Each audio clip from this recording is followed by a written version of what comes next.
Good afternoon once again, ladies and gentlemen. I'm already on this grind, man. Already on my second video. It is your boy Luis Velez, and I am back once again with another banger with yet another video.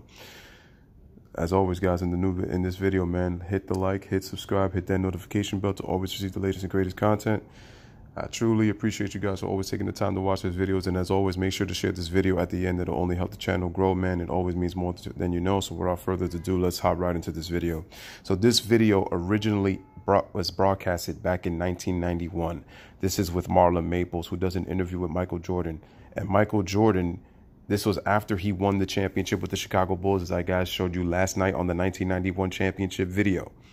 Michael Jordan is basically going to talk about basically his role as a role model in the game, and he's also going to talk about some of his charitable work and why he does not personally publicize it. So for those who go against him and talks about how he doesn't speak against the black community, he's going to open your eyes to some of the stuff he says. Now, what they're going to do is they're going to talk about it, and I'm going to chime in. So please make sure you listen as to what he says and when I'm going to stop it so that I give you guys an insight on what he's talking about. So once again, let's begin with the video.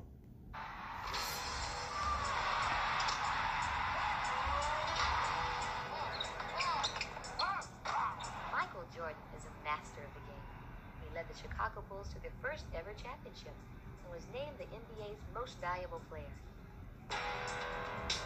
His miraculous ability to put the ball in the basket however he shoots it is awesome, even to him. It just happens. It's just instinctively it happens, and I amaze myself as much as I try to, or as much as I amaze everyone else. Jordan makes almost $11 million a year, only about a third of which comes from playing basketball. Where he really cashes in is with commercial endorsements. Better get your whole grain. I better eat my Wheaties. In a time when sports figures keep finding themselves in the midst of scandal, here's one athlete who's the darling of Madison Avenue. They portrayed him as a child's best friend. Education's biggest supporter. Don't be stupid. Stay in school. And a parent's bundle of joy. Think mama like Mandy's? Maybe. And as if there's not enough of Michael Jordan to go around, he's even been turned into a cartoon superhero. Michael Jordan seems almost too good to be true, and he knows it. That's probably one of the disadvantages of being a role model for so many, is that every move you make, it's got to be the right move. And if it's the wrong move, it can be misinterpreted in the wrong manner. This is why I'm going to keep telling you guys that I don't ever want to hear that Michael Jordan hasn't been criticized at the level that LeBron James is. People criticize Michael Jordan and said, "Oh, he's a great player, but but a scoring champion can't win championships. He can win as many scoring titles he wants, but he'll never win championships. He can never do it because Magic and Bird made their teams better. But Michael Jordan can't do that. All he knows is how to just score. He can show us how great of a scorer he is, but he'll never be able to win." That was one of Michael's biggest criticisms in his career before he ended up putting it all together and winning with the Bulls in '91. Chicago to see. Curious to know. Does Michael Jordan the man live up to Michael Jordan the role model? Everything I found out about him says yes. This is, after all, someone who, after going pro, spent summers to finish his college degree. I was very fortunate that my parents really taught me what was right and what was wrong. His mom and dad still follow him to games, just as they did while he was growing up in North Carolina. He's a very private man who keeps his wife and two small boys out of the limelight. To Michael, basketball isn't everything. You have do a lot of charity work. I started receiving criticism for not giving back enough. And Hey! maybe I should do it because Hey! Did you hear that? He was being criticized back then. And I love how the LeBron apologists come out today and talk about how Michael's never given back for the community. Yet back in 1991, he was already saying people were criticizing him for not giving back to the community. And as the lady just pointed out, Miss Marla Maples, he does a lot of charitable work. Wow, man, the hypocrisy that just comes, man, when people just continue to talk and never really do their research. I don't publicize a lot of things that I try to do. Isn't that what LeBron James does with Nike? He publicizes a lot of this stuff to say he speaks out on social issues, when we continually forget that it is because of guys like Michael Jordan that LeBron has this platform to speak on social issues. Listen to what Michael says right here, and this is going to shed a lot of limelight as to why LeBron gets criticized for the fact that he opens his mouth about politics and racism. Just take a listen to this. In terms of giving back. it's just something that I don't seek publicity for. The Michael Jordan Foundation, run by his mother, has made a big impact on the many children's charities it supports. By the way, the Michael Jordan Foundation started in 1989, for those who don't know. So Michael has done charitable work. It's just these foolish fanboys talk a lot of nonsense saying that Michael's never given back to the community. And he was even criticized for that back then. But yet, according to them, Michael's this darling and never faced criticism. That's a bunch of bull. When you focus and achieve, always try to pick up the underdog and help them to believe. Michael believes so strongly in the power of education, he's even endowed his old high school, Laney, in Wilmington, North Carolina, with an annual college scholarship. After all, it's where he got his first jump on the competition. Wait, LeBron, he doesn't give back for the community yet. He gave scholarships to his high school back in Laney, where he went to high school in. I bet you never thought you were going to see me on the other end of this ball. But actually, a lot of us grew up playing basketball when we were kids. I played for 9 years competitively in my home state of Georgia. The sad thing is, not all of us could go on to become basketball stars. And in high school, it's tough to tell who's going to make it and who's not. You know who Leroy Smith is? No? He's the last guy to make my high school basketball team. One of Michael's favorite stories is about Leroy Smith and how he, not Michael, made the varsity team their sophomore year in high school. At the time, Leroy was 6'7", and Michael, even though he was as competitive as he is today, stood only 5'9". He was just hurt, and I said, you don't give up. You go back in there and you try again. You don't give up, you know, you give it your all. It helped me deal with a lot of things, and I matured at that time, and I've just continued to look back on those situations and prosper in life today. Michael Jordan won a gold medal in the 1984 Olympics and is committed to playing the Summer Games next year in Barcelona. What people also tend to forget is that with the high level of NBA players that Michael played against, he was on that historic 1984 Olympic team that doesn't get talked about enough, winning gold medal in his first try before even playing an NBA game against the best players in the NBA. That college team, I mean, they had a talent. They had a very good roster themselves. But my point is that even before he was a rookie in the NBA, before he stepped on the Chicago Bulls and helped a team that had the second worst record in the NBA, as mentioned last night in the championship video that I showed you guys, this tells you just how big of an impact Michael has had on the game of basketball. Barcelona. But he still has an Olympic dream, where his close friend, Magic Johnson.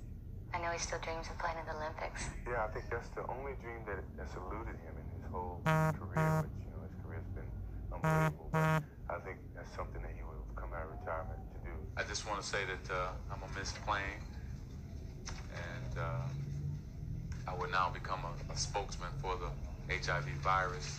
Very strong individual, and he was a lot stronger than I was when he actually told me, and that really helped me overcome what he was actually telling me.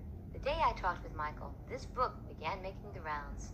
It's a gossipy chronicle of a year in the life of the Chicago Bulls, accusing him of not being a team player and demanding special treatment.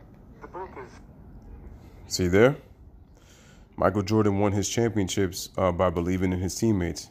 He can be demanding, but they were criticizing him when they made a Jordan. Look at that, when they made a Jordan Rose book, saying that he was not a team player and that he would never win championships. So I don't get what these LeBron apologists continue to talk about, that LeBron is heavily more criticized than Michael Jordan, when Jordan had in his days shared his fair share of criticism. And people don't want to admit the fact that LeBron has actually been more pampered and more privileged than people really want to give him credit for, and saying how he's mostly just scrutinized more than privileged. That's absolutely wrong, and you'll see why when I make a future video on that. Stay tuned for that one. It's basically it's something, it's for profit, but this is one of the negative things that I say, that you have to look at it in a positive sense. You know, you just continue on down the road as you have, and it's not going to affect me. I just hope it doesn't affect us as a team, and I don't think it will. Good or bad, just accept life as it comes, and try to enjoy it as much as possible.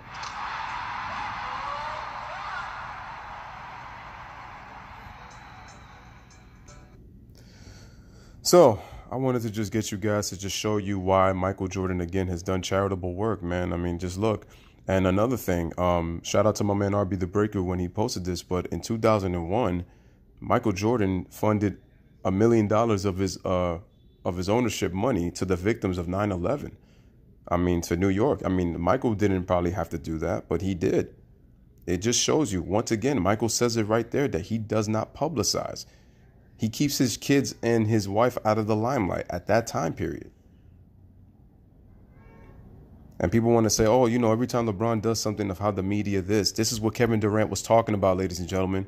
The toxicity of the environment surrounding LeBron James. And the issue that I have with LeBron is that LeBron accepts it and he goes with it because he likes this kind of media drama. But the apologists are always going to say, oh, you're just a LeBron hater. Every time I pull the string, that's what automatically comes out of you guys, out of your mouths. Look what Michael Jordan just said right there. That man is not perfect. He's had his gambling problems, but last time I checked, he's gambling with his money. Now, there's a lot of speculation and theory as to in terms of what that had to do with the death of his father. So that could probably play a role into why his gambling got into the extreme of what the person that he was gambling with. We will never know. But one thing I do know is Michael is not a saint by any means, and I've always said that. He's not a saint at all. But when we talk about basketball player on the court and how he's trying to be a role model, it's like, you know, he even said it himself. You know, he wishes that parents could try to be role models for their children. As Michael said that how his mom and dad were role models for him and they helped him mature, you know, when he was dealing with, you know, things like not making his high school basketball team and got cut, you know, with Leroy Smith, especially when Leroy had a size advantage over him. All that did was lit a fire into Michael, and it helped made him work harder and made him more determined to become the best basketball player he can be, and prove to Leroy and the coach who picked Leroy over him that he made a mistake, that I'm the better player. But he did it through hard work. And so because he does charitable work, Michael wasn't looking for attention. And look at that. He makes $11 million a year. A third of his money is made from the NBA contract. A third. So I keep asking people that, oh, MJ is jealous because LeBron is going to become the GOAT when he surpasses him. What Michael Jordan got to be jealous about? And once again, LeBron is upset because Jordan is not giving him that nod of approval that LeBron thinks that he deserves. He thinks because he thinks he's entitled to it and that Michael should just come give it to him. And once again, Kobe was not in awe of MJ. He just went at him, man. He just wanted to learn. Like I said, I know Kobe idolized Michael in some sense, but he wanted to see what he was about. And that's why I continue to say that Kobe is that competitor. This dude just wanted to learn. He just wanted to compete against the best. And Michael said he saw a lot of Kobe in him because, again, he wasn't in awe of him. He wasn't like, oh, yo, like, you know, Michael, I'm such in love with you. Like, he doesn't worship Michael. He doesn't worship him. But that's what LeBron does. And the statements he says. And then it's like, to me, Jordan's so annoyed by that's why he's not even going to look his way. And LeBron James thinks that he's earned that right. And that's why I said, instead of just talking, talk the talk, like, dude, just play basketball and let the talking come from people around you, not from you yourself. And that's why you and that company brand Nike over there are just looking foolish. They're trying to promote you as well as they can. And yet you guys constantly contradict yourselves. And you guys continue to push the goalposts. But anywho, this is your boy Lewis back again with another video. So I wanted to show you guys that to prove that Michael Jordan has done charitable work in his career. And he had been criticized for that for such a long time, even before that. So for those who say that Michael doesn't speak against the community, he said it before. If he's not knowledgeable on politics or racism, he can't put his imprint on it. He's an NBA athlete who makes money. I'm pretty sure that in some sense Michael does feel bad, but he can't say something that he has no knowledge about, because then he would have looked even more foolish. And like you guys have said, oh man, if Michael Jordan had done this in this era of social media, as you guys like to talk about, man, he would be crazy scrutinized.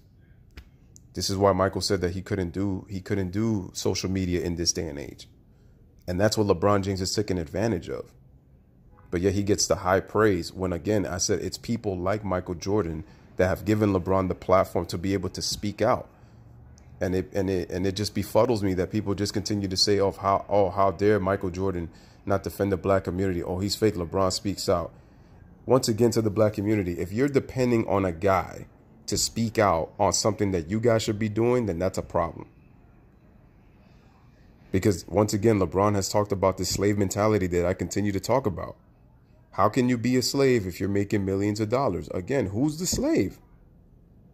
Who's the slave? He's talked about player control, player mobility, and I'm for it. And once again, I said it depends on how you handle it. But LeBron cannot talk about player mobility. He can't criticize MJ when he doesn't know what kind of life MJ had even before that. And I hope that this further proves it in this 1991 interview he had after he won his first championship. He was looked at as a role model because of that stardom that he created. He was the one that put Nike on the map. And then LeBron James, who's with Nike right now, the face of Nike, is talking about how Michael Jordan doesn't speak for the black community. He doesn't speak for black people, like how he stays silent on issues. See, they don't know what Michael does. They just talk out of their asses because they always hear LeBron James talk. But what is LeBron James really doing? Come on, man. His I Promise school stuff, that's a bunch of foolery too. The city was the one that paid for that, not LeBron. That was just a marketing ploy by Mikey to say, oh, look what LeBron does for the community. But I'm not trying to hate on it, man. But it's like you guys have got to start to like really do your research and look deep into this.